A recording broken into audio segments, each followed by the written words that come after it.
মানিকগঞ্জে ত্রিমুখী সমস্যায় জর্জরিত প্রান্তিক পোলট্রি শিল্প খামারিরা। একদিকে তীব্র তাপদাহে মুরগি মারা যাচ্ছে, অন্যদিকে সিন্ডিকেটের কারণে প্রতিনিয়ত বাড়ছে মুরগির খাবার ও ওষুধের দাম।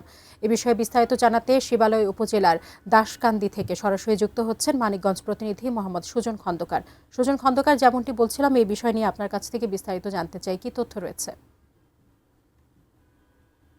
ধন্যবাদ আপনাকে। আপনি যেমনটি বলছিলেন, এখন কিন্তু ১২টা পার হয়ে গেছে। অর্থাৎ পোল্ট্রি খামারিদের জন্য যে সব থেকে বড় সমস্যা হচ্ছে, আপনি বলছিলেন যে ত্রিমুখী সমস্যা। এর মধ্যে একটা বড় সমস্যা হচ্ছে যে এই যে আমি যে খামারটিতে দাঁড়িয়ে রয়েছি, এই খামারে কিন্তু ৩,০০০ মুরগি রয়েছে।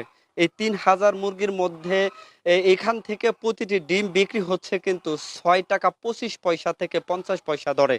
একটি ডিমের খামার পর্যায়ে উৎপাদন খরচ হচ্ছে প্রায় ৯ টাকার মতো। অর্থাৎ ডিম প্রতি প্রায় ২ টাকা করে লস হচ্ছে খামারিদের। এর পাশাপাশি আপনি জানেন যে ২ ঘন্টা পর পর কিন্তু লোডশেডিং হচ্ছে। এই লোডশেডিং এর কারণে কিন্তু হিট স্ট্রোক জনিত সমস্যায় কিন্তু মুরগি মারা যাচ্ছে। আমি ইতিমধ্যে জেলা প্রাণী সম্পদ কর্মকর্তার সাথে কথা বলেছি। উনি আমাদেরকে জানিয়েছে মানিকগঞ্জে প্রায় ৫০০ খামারি রয়েছে।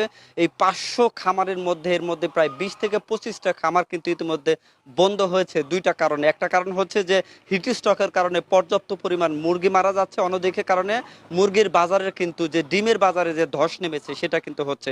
আপনি দেখেছেন যে রাস্তায় মহাসড়কে ডিম ডিম ফেলে কিন্তু তারা প্রতিবাদ করছে দাম বৃদ্ধি করার জন্য।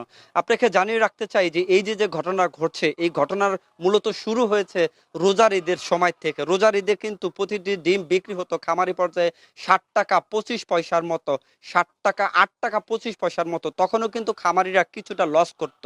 আর রোজার ঈদের পার হয়ে কুরবানির ঈদ যখন পার হয়েছে, সেই ডিম কিন্তু একেবারেই তলানিতে এসে ঠেকেছে। এর পাশাপাশি কিন্তু ইচ্ছে মতো দাম বাড়িয়ে দিয়েছে মুরগির খাবার এবং ঔষধের দাম। গত গত ৩ মাস আগে যে ঔষধের দাম ৮০০ টাকায় মিলতো, সেই ওষুধ এখন ১২০০ থেকে ১৫০০ টাকায়, এবং প্রতি বস্তা খাবার ২৪০০ টাকায় বিক্রি হতো। সেই প্রতি বস্তা খাবার কিন্তু এখন খামারিরা কিনতেছে ২৮০০ থেকে ৩,০০০ টাকা।